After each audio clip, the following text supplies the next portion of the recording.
शहबाज शरीफ और आसिम मुनीर के झूठों की सीरीज का नया एपिसोड। आसिम मुनीर की कठपुतली नंबर 1 शहबाज शरीफ ने मोदी के नाम पर पठानों से क्या गुहार लगाई। मोदी सरकार और गुस्से में है, हैजानी कैफियत में है और कभी कहते हैं कि अपना गोली पड़ेगी, पानी बंद कर देंगे। आसिम मुनीर के कठपुतली नंबर 2 बिलावल भुट्टो अमेरिका में आतंकवाद पर घड़ियाली आंसू बहा रहे हैं, लेकिन आतंकवाद पर शहबाज, बिलावल और आसिम मुनीर की सच्चाई पाकिस्तान के चौक चौराहों पर चस्पा है। पाकिस्तान की जिहादी रट इंडिया को 1000 cuts। Our adversary is concerned, he's taken the decision that to bleed India by 1000 cuts. Bleed India with 1000 cuts यानी 1000 जख्म देकर भारत का खून बहाना। पाकिस्तान की ये कौन सी डॉक्ट्रिन है, कब बनी, किसने बनाई और आखिर भारत को 1000 जख्म क्यों देना चाहता है पाकिस्तान, कैसे देना चाहता है? एक एक सवाल का जवाब आपको विस्तार से देंगे, लेकिन सबसे पहले सबसे आखिरी सवाल का जवाब कि भारत को 1000 जख्म कैसे देने का मंसूबा रखता है, वो ऐसे। पहलगाम हमला, रियासी में तीर्थयात्रियों पर हमला, पुलवामा में सुरक्षा बलों पर हमला, उरी में सेना पर हमला, 2008 में मुंबई हमला, इससे पहले संसद पर हमला, मुंबई में सीरियल ब्लास्ट और न जाने कितने आतंकी हमले, कश्मीर समेत देश के करीब करीब हर राज्य में। इन सब का ताल्लुक पाकिस्तान से जुड़ता है। पाकिस्तान से आए आतंकियों ने भारत में अब तक जो खून बहाया और आगे भी बहाने का इरादा रखते हैं, वही है वो पॉलिसी जिसे पाकिस्तान में ब्लीड इंडिया विद 1000 cuts का नाम दिया गया है। What happens when, there is about state-sponsored terrorism? So as our adversary is concerned, he's taken the decision that to bleed India by 1000 cuts. And when I say that this has been a state policy, this I am not saying. Former Director General of ISI explicating this particular strategy as to how they will bleed India by 1000 cuts. And this particular doctrine is found in various studies in Pakistan Staff College, Quetta, etc. So this is the normal talk which happens in Pakistan. And of course, officially we know in the 1965, Zulfikar Ali Bhutto declared a 1000-year war against India when he addressed the United Nations Security Council. Asim Munir, Qamar Javed Bajwa, Rahil शरीफ, अशफाक परवेज कयानी, परवेज मुशर्रफ, जियाउल हक, ये वो नाम हैं जिन्होंने पाकिस्तान पर 1972 से लेकर अब तक असल राज किया है, और यही वो नाम है जो ब्लीड इंडिया विद 1000 cuts वाली डॉक्ट्रिन के असल सूत्रधार भी हैं, पाकिस्तान के आर्मी जनरल। ये पॉलिसी ना तो नई है, ना इसका पहली बार जिक्र हुआ है। 2018 में तत्कालीन army chief general Bipin Rawat भी भारत को इसके बारे में आगाह कर चुके हैं। Well, Pakistan had decided to bleed India with 1000 cuts. This is a stated policy of Pakistan. The defeat suffered by the Pakistan army in Bangladesh was very, very humiliating for them.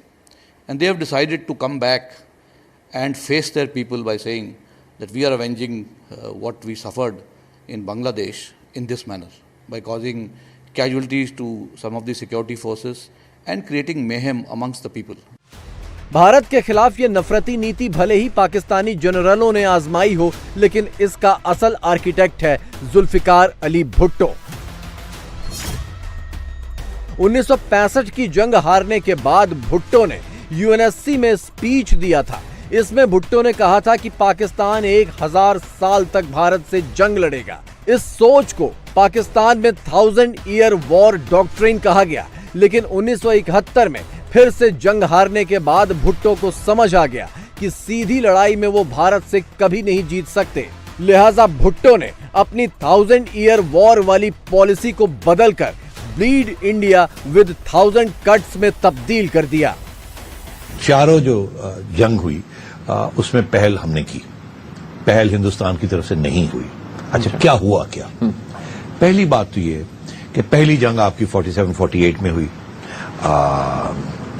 आपने ये फैसला किया कि कश्मीर के ऊपर हो सकता है कि हिंदुस्तान गड़बड़ कर दे। तो आपने एक ऑर्गेनाइज प्लान के तहत आपने एक कबायली लश्कर भेज दिए। Civil servant senior Altaf Gauhar की किताब है 65 वॉर पे, पूरी डिटेल्स हैं।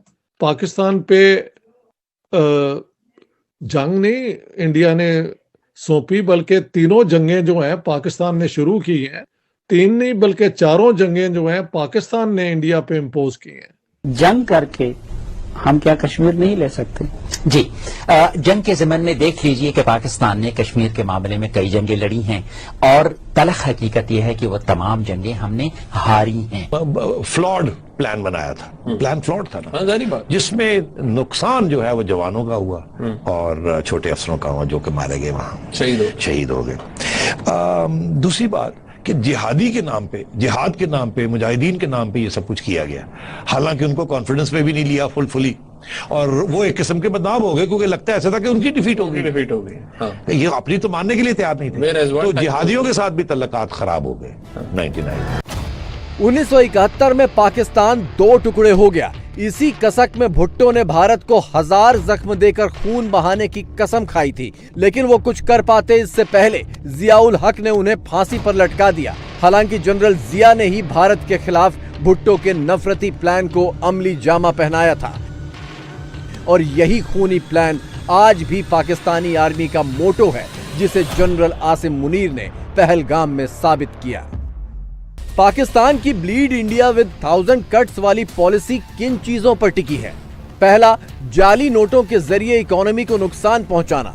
दूसरा, आतंकवादी को भेजकर आम लोगों में दहशत फैलाना। और तीसरा, खालिस्तानियों को बढ़ावा देकर सामाजिक ताना बाना बिगाड़ना। आईएसआई के पूर्व चीफ हामिद गुल ने ऑन रिकॉर्ड कहा था कि भारत के पंजाब में अस्थिरता बनाए रखने का मतलब यह है जैसे कि पाकिस्तानी फौज की एक एक्स्ट्रा डिवीजन बन गई हो, वो भी बिना किसी एक्स्ट्रा खर्च के। एक तरफ 1971 की करारी हार की कसक और दूसरी तरफ कश्मीर को लेकर जहन पर सवार पागलपन। पाकिस्तान भारत के खिलाफ आतंकी दुकान खोलकर अपनी नफरत निकालना चाहता है, दूसरी तरफ चारों सीधी जंगों में हुई हार को कबूलने का मादा भी नहीं रखता। इसीलिए अपने इतिहास की किताबों में चारों जंगों में जीत का फर्जी पाठ पढ़ाता है। शर्ती उलूम जिसको पढ़ाई गई थी ना, मुताला पाकिस्तान नाम नहीं, नहीं पहले शर्ती उलूम से शुरू करते हैं। इसमें जो पढ़ाया गया सब झूठ था। कोई 65 की जंग नहीं जीती उन्होंने, कोई 71 की जंग नहीं जीती। झूठ बोलते हैं ये। इन्होंने जितना रेप किया ना, हिस्ट्री के स्टूडेंट मैं बता रहा हूँ, टीचर सर आज आप किसी बंगाली से जाके पूछिए, रेप की आप बात हमने जी इस फौज के ऊपर इल्जाम लगा, इन जनरलों पे इल्जाम लगा जिन्होंने 71 में भी कहा दुनिया का सबसे बड़ा रेप केस अगर ये गिनकर यहाँ शायद हम हिस्ट्री को छुपा लें। और यार क़यामत के दिन क्या मुंह दिखाओगे? अरे यार 15 दिसंबर 1971 की आप तकरीर उठाएं और पूछें उस वक्त उस तकरीर के हवाले से उसका मतन पढ़ें, तो इन्होंने ये भी कहा था जी पाकिस्तान कहीं नहीं जा रहा, और 16 अगले ही दिन वो फॉल कर। 1971 की जंग हार कर पाकिस्तान ने भारत को 1000 जख्म देकर खून बहाने की जो नेशनल पॉलिसी बनाई, उसकी खूनी शक्ल पहली बार दिखाई दी जम्मू कश्मीर में 90 के दशक में, जब पाकिस्तान के पाले और ट्रेंड आतंकियों ने कश्मीरी पंडितों के खून की होली खेली, उनका कत्लेआम किया, उन्हें उनकी ही जमीन से पलायन के लिए मजबूर कर दिया। हाफिज सईद और सैयद सलाउद्दीन सरीखे दर्जनों आतंकी सरगना जिन्हें पाकिस्तान आज तक सीने से लगाए बैठा है, उसी खूनी दौर की और उसी खूनी पॉलिसी की पैदाइश है। आप भी बताइए कि आपका कहां कहां क्या नुकसान हुआ? उन्होंने जो अटैक किए थे, क्या वो मौलाना मसूद अजहर के लोगों के ऊपर नहीं थे? क्या मौलाना मसूद अजहर के लोग नहीं मारे गए? क्या यहाँ पर टेरर कैंप्स नहीं है? क्या यहाँ पर टेरर कैंप्स को क्या हम सपोर्ट नहीं करते? जो टेररिस्ट यहाँ पर हैं, हाफिज सईद, मसूद अजहर, लखवी और कई दूसरे नाम, उसामा बिन लादेन को भी अमेरिका ने जिस तरीके से ले जाकर मारा है, वो सभी के सामने। ये और बात है कि अमेरिका जैसी सुपर पावर को 10 साल हम मामू बनाते रहे, चाहे वो हाफिज सईद हो, चाहे मसूद अजहर हो, चाहे उसामा बिन लादेन या कोई भी ऐसे लोग जिनको दुनिया जो है वो टेररिस्ट मानती है, उनको ये लोग अपने लिए बहुत बड़ा हीरो मानते हैं। 22 अप्रैल को पहलगाम में जो हुआ वो भी पाकिस्तान की उसी पॉलिसी का एक्सटेंशन है जिसकी नींव जुल्फिकार अली भुट्टो ने करीब 50 साल पहले रख दी थी। कश्मीर में सैर सपाटे के लिए गए आम सैलानियों को पाकिस्तानी आतंकियों ने धर्म पूछ पूछ कर मौत के घाट उतारा। हद तो ये देखिए कि इन आतंकियों के अड्डों पर जब 7 अप्रैल की सुबह भारत ने जवाबी कार्रवाई की तो आतंकियों के जनाजों को भी पाकिस्तान ने अपने झंडे में लपेटकर इज्जत दी। उनके शिकवे बजा हैं। बहैसियत मजमूई जो हैं, अगर आपके हमसाये के घर से आपके घर में रोज सांप फेंके जाएं और उस हमसाये के घर के अंदर कोई बंदा ये कहे कि इस सांप फेंकने में मैं मुलव्विस नहीं हूं, तो वो जिनके घर में सांप फेंके जाएंगे ना, वो कहेंगे नहीं नहीं सारे सांप इसी घर से आ रहे हैं। मैं ये समझता हूं कि इस वक्त पाकिस्तान और इंडिया के दरमियान जो जंगी तनाव है, जिसकी सबसे बड़ी जो बेनिफिशरी है पाकिस्तान की मिलिट्री एस्टैब्लिशमेंट है। आपने मुरीदके में दहशत गर्दों के अहले खाना के जनाजे आपने कौमी परचम में लाताबूत में लपेट कर ये साबित किया है कि आज भी पाकिस्तान की मिलिट्री एस्टैब्लिशमेंट दहशत गर्दों के साथ खड़ी है। आरजू, पाकिस्तान इसी गुमान में था कि अपनी 5 दशक पुरानी 1000 कट्स वाली पॉलिसी आज भी वैसे ही चलाता रहेगा और कुछ नहीं होगा। लेकिन पाकिस्तान बार बार ये भूल जाता है कि 2014 के बाद से भारत में मोदी सरकार है और उसकी ईंटों का जवाब पत्थरों से देना जानती है। ऑपरेशन सिंदूर के साथ साथ भारत ने पाकिस्तान का पानी भी बंद कर दिया है। पाकिस्तान कश्मीर के लिए गले की नस चीखता रह गया और मोदी उसका गला ही सुखा देने की तैयारी में है। मोदी सरकार और गुस्से में है, हैजानी कैफियत में है और कभी कहते हैं कि अपना गोली पड़ेगी, पानी बंद कर देंगे। मैं समझता हूं कि पानी एक एक कतरा पाकिस्तान के अवाम का हक है। 1960 के इंडस वाटर एग्रीमेंट का, और उसके लिए हिंदुस्तान दिन रात हमें धमकियां देता है। अब मजीद भी अगर उसने खुदा ना खास्ता को हरकत की तो फिर उसको सबक सिखाएंगे। लेकिन पानी के ऊपर हमें फैसला करना है। चारों सूबों को हम दावत देंगे, बैठ के बात करेंगे कि पानी की जो स्टोरेज कैपेसिटी है किस तरह बढ़ानी है हमने, ताकि हिंदुस्तान के नापाक और मजमूम अज़ाइम जो हैं वो दफन हो जाएं। जब आतंकवाद स्टेट पॉलिसी बन जाए तो मुल्क पाकिस्तान जैसा ही बनता है। जो जुबान आतंकी सरगनाओं की है वही जुबान फौज की है, वही जुबान फौज की कठपुतली सरकारों की है और वही जुबान आवाम के एक बड़े तबके की है जो कट्टरपंथ के जहर में गले तक डूब चुकी है।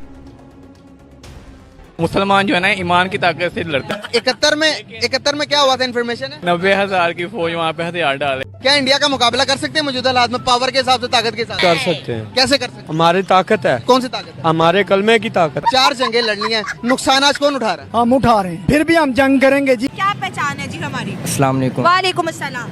हम भिखारी लोग हैं। भिखारी लोग हैं, अच्छा। हम दूसरे मुल्क से चंदा मांगते हैं। देखिए, ये कुरान पाक में जिक्र था कि एक वक्त ऐसा आएगा कि छोटी छोटी आंखों वाले दुनिया पर हुकूमत करेंगे, तो वो वक्त आ गया। वो पाकिस्तान पर छोटी छोटी आंखों वाले चाइना नचा रहा है, सबको हम नाच रहे हैं। पहले सर्जिकल स्ट्राइक, फिर बालाकोट एयर स्ट्राइक और अब ऑपरेशन सिंदूर। पीएम मोदी ने बता दिया है कि पाकिस्तान भले ही अपनी पॉलिसी ना छोड़े, लेकिन उसके 1000 कट्स के जवाब में भारत सिंगल कट में ही उसे धूल चटा सकता है। और अब बात अमेरिका में चीन की डेडली साजिश की। दुनिया भर में कोरोना वायरस फैलाने वाला चीन अब एक बार फिर से बायो वेपन के इस्तेमाल कर रहा है। इस बात का खुलासा अमेरिका की एक अदालत में हुआ है। अमेरिका में चीन के 2 नागरिकों को गिरफ्तार किया गया जिसके पास से फ्यूजेरियम ग्रेमिनेरम नाम का फंगस मिला है, जिसे बायो वेपन के तौर पर चीन की लैब से अमेरिका लाया गया था। अमेरिका का कहना है कि फंगस फसलों को बर्बाद करने के साथ साथ इंसानों और जानवरों को भी बीमार कर देता है। इसलिए अमेरिकी वैज्ञानिकों ने इसे एग्रो टेररिज्म वेपन बताया है, यानी कृषि आतंकवाद कहा है, जिससे जौ, गेहूं, धान और मक्का जैसी फसलें बर्बाद हो जाती हैं। तो कैसे अब चीन अमेरिका में अपनी साजिश को अंजाम दे रहा है, इसका पर्दाफाश हुआ है। फसल, जानवर और इंसानों को बीमार करने की साजिश चीन की तरफ से रची गई। एक फंगस बरामद किया गया। अमेरिका में चीन के 2 नागरिक इस फंगस के साथ गिरफ्तार किए गए हैं। जैविक फंगस के साथ इन दोनों चीनी नागरिकों को गिरफ्तार किया गया है। अमेरिका की खुफिया एजेंसी FBI ने चीन के 2 नागरिकों को गिरफ्तार किया, जिसमें एक 33 साल की युन किंग जियन और 34 साल के जुन योंग लियू हैं। अमेरिका में इन दोनों के खिलाफ कई संगीन आरोप लगाए गए हैं, लेकिन इस केस की सबसे डरावनी बात है तस्करी से लाई गई वो चीज जो एक खतरनाक फंगस है जिसका नाम फ्यूजेरियम ग्रेमिनेरम है, जो गेहूं, धान, मक्का और जौ जैसी फसलों को बर्बाद कर देता है। इस बात की जानकारी खुद FBI के डायरेक्टर काश पटेल ने दी है। फ्यूजेरियम ग्रेमिनेरम कोई साधारण फंगस नहीं बल्कि वैज्ञानिक इसे कृषि आतंकवाद का संभावित हथियार मानते हैं। ये फसल में हेड ब्लाइट नाम की बीमारी फैलाता है जिससे गेहूं, चावल, जौ और मक्का जैसी प्रमुख फसलें बर्बाद हो जाती हैं। हर साल ये फंगस दुनिया भर में अरबों डॉलर का नुकसान करता है। इससे पैदा होने वाले टॉक्सिन्स इंसानों और जानवरों दोनों के लिए जानलेवा हो सकते हैं। इसके कारण उल्टी, लीवर डैमेज और प्रजनन प्रणाली पर असर जैसे प्रभाव देखे जा सकते हैं। अब ये पहली बार नहीं जब चीन की डेडली साजिश सामने आई है। इससे पहले भी चीन पर बायोलॉजिकल वेपन्स के इस्तेमाल के आरोप लगे हैं।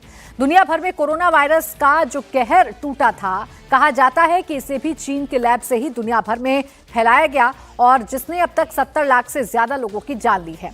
तो वहीं अब फ्यूजेरियम ग्रेमिनेरम नाम के फंगस को दुनिया भर में फैलाने की कोशिश कर रहा है जिससे फसल, जानवर और इंसान तीनों ही प्रभावित होंगे।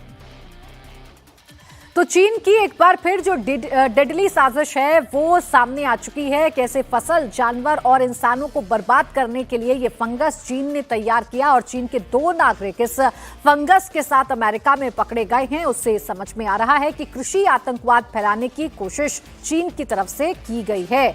चीन की तरफ से फसल को बर्बाद करने की कोशिश, इंसानों को बर्बाद करने की कोशिश एक बार फिर से की गई है।